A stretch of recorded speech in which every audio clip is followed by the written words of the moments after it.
ആശാനെ ആശാനെ ഛേ കളഞ്ഞല്ലോ. എന്ത് ഓക്സിജൻ? എടോ ഈ മരത്തിന്റെ ചോട്ടിലിരുന്നാലേ കംപ്ലീറ്റ് ഓക്സിജൻ വലിച്ചെടുത്തേ അത് എനർജി ആക്കി മാറ്റാൻ പറ്റുമോ എന്ന് ഞാൻ ശ്രമിക്കുകയായിരുന്നു. ആശാൻ ഈ അമ്പല പരിസരത്ത് ഞാൻ കണ്ടപ്പോഴേ ഞാൻ വിചാരിച്ച ആശാൻ തികഞ്ഞൊരു ഈശ്വര വിശ്വാസിയായിരുന്നു. ഞാനോ? ആശാനെ ഈ ഓക്സിജൻ കൂടുതൽ ശ്വസിച്ച എനർജി ഉണ്ടാവോ? ആക്കല്ലേ താനെന്നേ നല്ല ഉത്സാഹത്തിലാണല്ലോ. ഉത്സാഹം കാണും.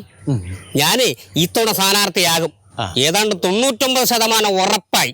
അല്ല തനിക്കെന്താ രാഷ്ട്രീയത്തിൽ പ്രവർത്തന പരിചയം? അല്ല നിങ്ങളുടെ പാർട്ടിക്ക് അതിന്റെ ആവശ്യമില്ലല്ലോ, വെറുതെ ഒന്ന് ചോദിച്ചെന്ന് മാത്രം. ഛേ എന്ത് വൃത്തിയോടാണോ കാണിക്കുന്നത്? വൃത്തിയോടൊന്നുമല്ല, പോലീസുകാർ ലാത്തി കൊണ്ടൊന്ന് പണതാ. ഒന്നും രണ്ടും തവണയല്ല, 3 തവണ. 1.5 മാസമാ കോട്ടയ്ക്കൽ ആര്യവൈദ്യശാല കിടന്നറിയാവാ. ആണോ? അല്ല താനെന്നാടോ രാഷ്ട്രീയത്തിൽ ഇറങ്ങിയത്? നേഴ്സറി സ്കൂളിൽ നിന്ന് തുടങ്ങിയതാ.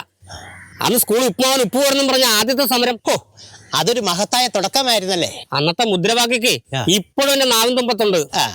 ഉപ്മാവിന് ഉപ്പില്ലെങ്കിൽ രാജിവെക്കൂ, പുറത്തു പോകൂ, മുഖ്യമന്ത്രി രാജിവെക്കുക, വിദ്യാഭ്യാസ മന്ത്രി രാജിവെക്കുക. അത് ശരി, ഇപ്പോഴും അതൊക്കെ ഓർമ്മയുണ്ടല്ലേ. എന്തായിരുന്നു അടുത്ത പ്രവർത്തനം? 2ഉം 3ഒന്നും ഓർമ്മയില്ല ആശാനെ. പിന്നെ സമരം ചെയ്യാൻ നിങ്ങളെപ്പോലെ ഞങ്ങൾക്കും പ്രത്യേകിച്ച് കാരണമൊന്നും വേണ്ട. വേണ്ടേ? വേണ്ടെന്നേ. സമരം നമ്മൾ എങ്ങനെയെങ്കിലും രാത്രിച്ചാർജിക്കൊണ്ട് എത്തിച്ചാൽ മതി. ആരോടൊക്കെ പറയാൻ കേട്ടല്ലോ നിങ്ങൾ പോലീസുകാരെ അങ്ങാട് കയറി ആക്രമിച്ചതാണെന്ന്. ദൈവദോഷം പറയല്ല ആശാനെ. ഇതെന്റെ അപ്പനെ പോലീസുകാർക്ക് അങ്ങോട്ട് കൈക്കൂലി കൊടുത്ത് ലാത്തി കൊണ്ട് പുറത്തടിപ്പിച്ചതല്ലേ. എടോ ഈ പാടൊക്കെ ഉണ്ടാക്കിയിട്ടേ അവര് തനിക്ക് വല്ല സീറ്റ് തരുമോ? ആശാനെ അല്ലേലും എല്ലാ പാർട്ടിക്കാർക്കും ഈ യുവാക്കളുടെയൊക്കെ പുച്ഛമാണെന്നേ. ആട്ടെ താനിപ്പേ എവിടെ പോയതാ? ഞാനൊന്ന് അമ്പലത്തിൽ പോയതാ. എടോ ഈ ദൈവത്തോടൊന്നും പറഞ്ഞിട്ട് കാര്യമില്ല. തനിക്ക് സീറ്റ് കിട്ടണമെങ്കിലേ വല്ല നേതാക്കന്മാരോട് പോയി ചോദിക്കേ. അതെ എന്നെ എടുക്കുന്നോ ഇല്ലയോ? അതോ തന്നെ എടുക്കാനായിട്ട് പാർട്ടിക്ക് സ്വന്തമായിട്ട് ക്രെയിനൊന്നും ഇല്ല. ഇപ്പൊ ക്രെയിൻ ഉണ്ടെങ്കിൽ തന്നെ വേലി കിടന്ന പാമ്പിനെടുത്ത് ആരെങ്കിലും വേണ്ടാത്തടുത്തോ? ആ പറഞ്ഞതേ ഞാനല്ല, ഞാൻ പൂഞ്ഞാറ്റിലെ ഹീറോയാ. നല്ല 1-ാം തരം ഒറ്റയാൻ. കുഴിയാരായിരിക്കും. എന്നെ കൊണ്ടൊന്നും പറയിപ്പിക്കണം. ഈ ഇലക്ഷൻ വന്ന് എല്ലാത്തിനും ഭ്രാന്താ. നമസ്കാരം. അതേ വന്ന് അടുത്ത ആള്. ഞാൻ ആരാന്നോ? യുവജന പ്രസ്ഥാനത്തിലൂടെ വളർന്നു വരുന്ന പാർട്ടിയുടെ യുവരക്തം. എന്താ വന്നത്? യുവാക്കൾക്ക് കൂടുതൽ സീറ്റ് കൊടുക്കുന്നേ ഗാന്ധി മോൻ പറഞ്ഞിട്ടുണ്ട്. സാറായിട്ട് കാല് മാറല്ലേ? എടോ താൻ വളർന്നു വരുന്നതേ ഉള്ളൂ. വളർന്ന് ഒരു പരുവത്തിലായി എന്റെ കാര്യത്തിൽ ഒരു തീരുമാനം എടുക്കട്ടെ. അതൊക്കെ പള്ളിയിൽ പോയി പറഞ്ഞാൽ മതി. യുവാക്കളാണെന്നും പറഞ്ഞ് വർണ്ണവർക്കും പോകണമെങ്കിൽ സീറ്റ് എടുത്ത് കൊടുക്കാൻ പറ്റത്തില്ല. അതിന് അറിവും കഴിവും പ്രവൃത്തി പരിചയവും വേണം. പ്രവർത്തന പരിചയം കാണണോ? പോലീസുകാർ ലാത്തിക്കടിച്ചതാ. ഞാനൊക്കെ സമരം ചെയ്യുന്ന സമയത്ത് പോലീസുകാരുടെ മുതുകത്തായിരുന്നു ഇതുപോലെ സമ്മാനം. അല്ല പിന്നെ ഊടായ്പയോട് സീറ്റ് കയറാൻ പറ്റത്തില്ല. നാണവരോട് കളിക്കൊക്കെ സീറ്റ് വേണം, സീറ്റ് വേണം, യുവാക്കൾക്ക് ഒരു സീറ്റ് വേണം. എന്തോന്നാണോ കൊച്ചു പിള്ളേരെ പോലെ കിടന്ന് മോങ്ങുന്നേ? പിന്നെ 70-80 പ്രായ കളവന്മാർക്കാണ് പ്രാതിനിധ്യം. മുതിർന്നവരുടെ പ്രവർത്തന പരിചയത്തെ തള്ളിക്കളയാൻ പറ്റത്തില്ല. അത് കറക്റ്റാ. എന്നും പറഞ്ഞ് കഴിവില്ലാത്ത ആരെയും വാഴിക്കാനും പോരില്ല. അതെ, ഇവിടെ ചിന്നത്തല സാറിനെ പോലെ സീറ്റ് വേണ്ടെന്നും പറഞ്ഞ് നടക്കുന്നവരുടെ സീറ്റില്ലേ, അത് ഞങ്ങൾക്ക് തന്നാ മതി. മുഖ്യമന്ത്രി കസാര സ്വപ്നം കണ്ടിട്ടാണ് അങ്ങനെ ആ സീറ്റ് എടുത്ത് എനിക്ക് നീട്ടിയത്. അത് താനെടുത്തു. അതെ, അവസാനമായിട്ടൊന്ന് ചോദിക്കുക, എന്നെ എടുക്കൂ? ഇല്ലല്ലേ? വീട്ടുകാർക്ക് തന്നെ എടുക്കാനില്ല, പിന്നെ എന്നെ അയൽവക്കക്കാർക്ക്. വേണ്ടെങ്കിൽ വേണ്ട, ഇവിടെ വേറെ പാർട്ടിക്കാരുണ്ട്, ഞാൻ നോക്കാം. സഖാവേ, ലാൽ സലാം. ലാൽ സലാം PC. വലിയ സഖാവില്ലേ? വലിയ സഖാവേ ഇപ്പൊ ഇങ്ങ് എത്തും. എന്നതാ PC? ആശാനത് കണ്ട എന്നതാണോ വിചാരം? അതെ, ഏതെങ്കിലും പാവങ്ങൾ തന്ന ഹർജി ആയിരിക്കും. ഒരു മാങ്ങാത്തൊലിയല്ല, ഇത് പാർലമെന്റിലോട്ട് മത്സരിക്കാനുള്ള പത്രികയാ. എടോ അന്ന് താനിപ്പോ MLA അല്ലേ? ഇപ്പൊ MLA, നാളെ MP ആയാൽ എന്നാ കുഴപ്പം? ഒരു കുഴപ്പമൊന്നുമില്ല. ആ നാവന്നേ ഇൻഷുർ ചെയ്താൽ മതി. എന്നെ കൊണ്ടൊന്നും പറയിപ്പിക്കരുത്. നാളെ ബെസ്റ്റ് നാക്ക. 1000 വരെ ഒറ്റയടിക്ക് ഷോക്കടിപ്പിക്കാന്നോ നാക്ക്? നിങ്ങളായിരുന്നോ? ഞാൻ വിചാരിച്ചു അടുത്ത വീട്ടിലെ പൂച്ചകൾ തമ്മിൽ കടിപിടി കൂടുകയാണെന്ന്. ലാൽ സലാം സഖാവേ, ഞാൻ പത്തനംതിട്ടയിൽ നിന്ന് മത്സരിക്കാൻ പോവുകയാണേ, അനുഗ്രഹിക്കണേ. അതെ, ഞങ്ങളുടെ പാർട്ടിയും അവിടെ മത്സരിക്കുന്നുണ്ടല്ലോ. എന്നതാ കുട്ടിയുടെ പേര്?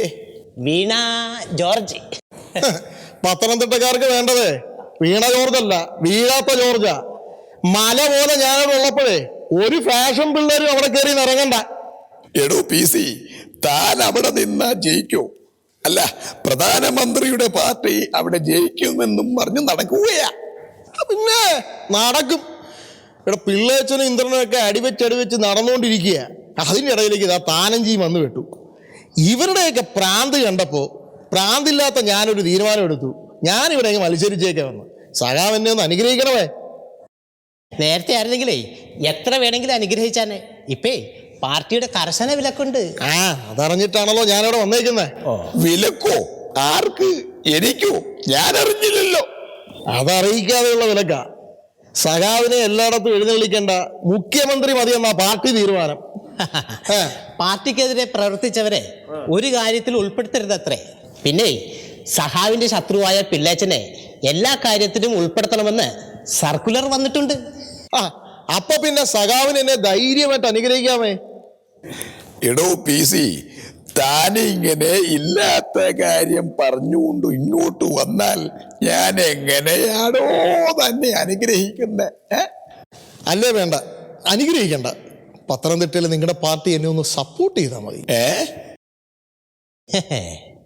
അതിനും മടിയാണെങ്കിൽ പത്തനംതിട്ടയിൽ മത്സരിക്കരുതെന്ന് എന്നോട് വിനയപൂർവ്വം ഒന്ന് അഭ്യർത്ഥിക്കണം.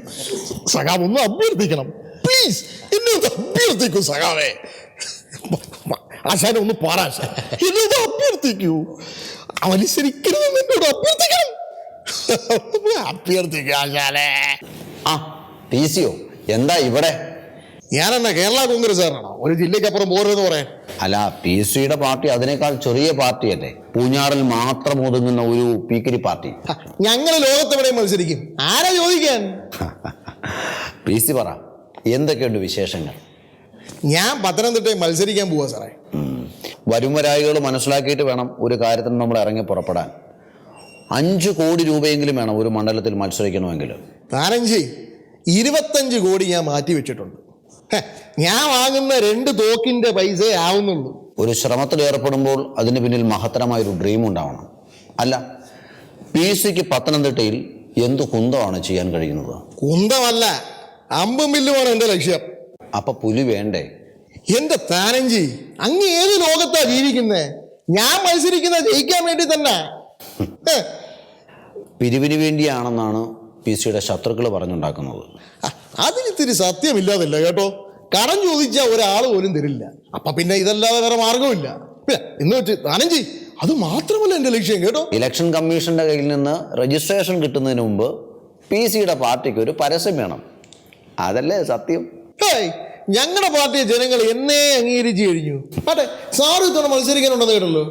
ആരാധകരുടെ കടുത്ത സമ്മർദ്ദമുണ്ട്. പാർട്ടി തീരുമാനം എടുക്കട്ടെ. ഇന്ത്യയിൽ ഈസി ആയിട്ട് ഞങ്ങൾക്ക് ജയിക്കാൻ പറ്റിയ ഒരേ ഒരു മണ്ഡലം പത്തനംതിട്ടയാണ്. ഞാൻ തിരക്ക് പിടിച്ച് തീരുമാനം ഒന്നും എടുക്കുന്നില്ല. അങ്ങനെ ടൂറിസം മന്ത്രിയെ തുടരണമെന്നുള്ളതാണ് എൻ്റെ ആഗ്രഹം. തോറ്റാ പിന്നെ രാജിവെക്കുകയല്ലാതെ മറ്റു മാർഗങ്ങളില്ല. എന്നാലും പള്ളിയിൽ വേദപാഠം പഠിപ്പിക്കാനുള്ള അവസരം ഞാൻ ഉണ്ടാക്കി തരാം കേട്ടോ. മിസ്റ്റർ PC, ഇത്രയും നേരവും നിങ്ങൾ വിനോദം പറയുകയാണെന്നാണ് എനിക്ക് ബോധ്യപ്പെട്ടത്. ക്രിമിനൽ കേസുകളിൽ ഇലക്ഷൻ കമ്മീഷൻ വളരെയധികം സ്ട്രിക്റ്റ് ആണ്. 3 തവണ സ്ഥാനാർത്ഥി ക്രിമിനൽ വിവരങ്ങൾ പരസ്യപ്പെടുത്തണമെന്നാണ് നിയമം. ഇമ്മാതിരി പരസ്യ ഇടപാടിന്റെ ഒരാവശ്യമില്ലായിരുന്നെന്ന്. ആ പരസ്യം കൊടുത്തതിന്റെ ചെലവ് സ്ഥാനാർത്ഥികളുടെ ചെലവായി കണക്കാക്കും. ഒട്ടുമിക്ക രാഷ്ട്രീയ പാർട്ടികളും ഇതിനെതിരാണ്. വേറെ ആരും എതിർത്തില്ലേലും എന്റെ പാർട്ടി ഇതിനെ നഖശികാന്ത് എതിർക്കുന്നു. മിസ്റ്റർ PC, ആദ്യം നിങ്ങളുടെ പാർട്ടി രജിസ്ട്രേഷൻ വാങ്ങണം. അതിനുശേഷം മതി പണപ്പിരിവും വായ്ത്താളും.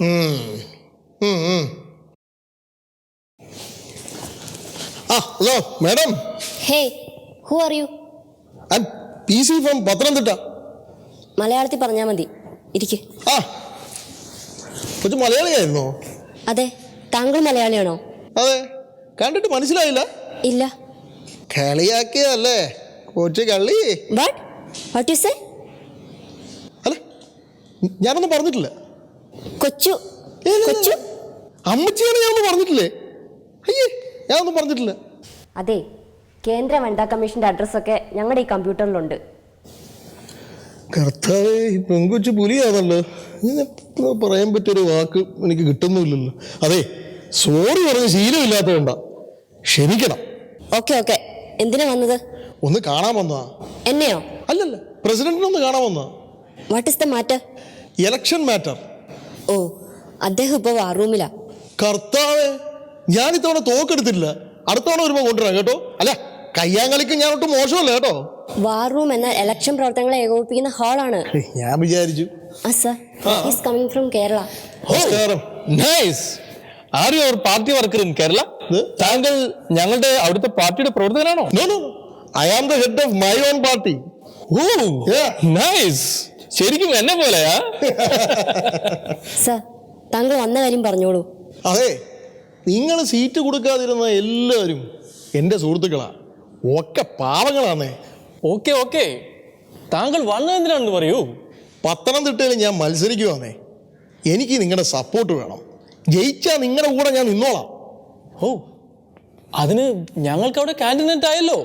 അതോ എന്തോ അതോ എന്തോ ദയവായി താങ്കൾ ഈ ഓഫീസിലേക്ക് വരിക പോലും ചെയ്യരുത്.